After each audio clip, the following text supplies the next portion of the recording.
अगर ये कहा जाए कि एक व्यक्ति ने 112 बसंत देखे हैं तो शायद आप यकीन न कर पाएं, क्योंकि आज के जमाने में लोग इतनी जी जाएं कम ही होता है।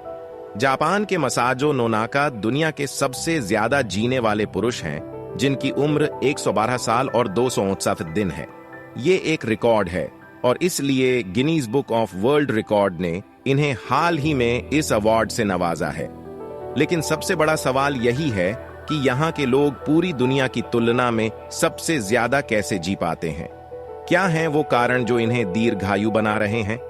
सबसे बड़ी वजह तो जापानियों का खानपान ही है। जापानी चावल, सब्जियां और मछली अच्छी तरह खाते हैं।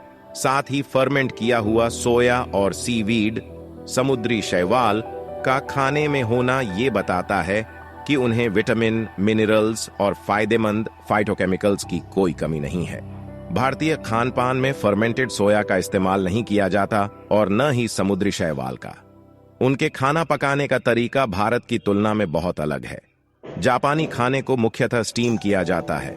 इसके अलावा फर्मेंटेशन के साथ साथ पैन में ग्रिलिंग, भूनना, हल्का फ्राई करना और धीरे धीरे पकाया जाना जापानी कुकिंग का हिस्सा है।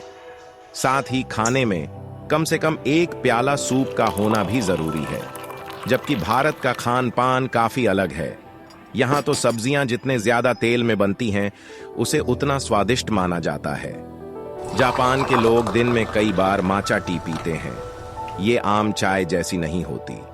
इनमें कई तरह के एंटीऑक्सीडेंट्स पाए जाते हैं जो रोगों से लड़ने की क्षमता को बढ़ाते हैं। इसके अलावा ये चेहरे पर बढ़ती उम्र के असर को घटाते हैं। यह चाय खास तरह पत्तियों को सुखाकर उसके पाउडर से तैयार की जाती है। जापानी लोगों आने जाने के लिए पब्लिक ट्रांसपोर्ट का इस्तेमाल करते हैं, यानी पैदल ज्यादा चलते हैं। कार वहां लग्जरी समझी जाती है। लोग घंटों बैठकर काम करने की जगह खड़े होकर काम करते हैं। इसके साथ साथ वहां दिन की शुरुआत राजियो तैसो, जो एक तरह का व्यायाम है, से होती है। और भारत में देखिए, इंसान 9 से 5 की नौकरी बैठे बैठे निकाल देता है। इसके अलावा पैदल चलने का प्रचलन यहाँ कम ही होता जा रहा है।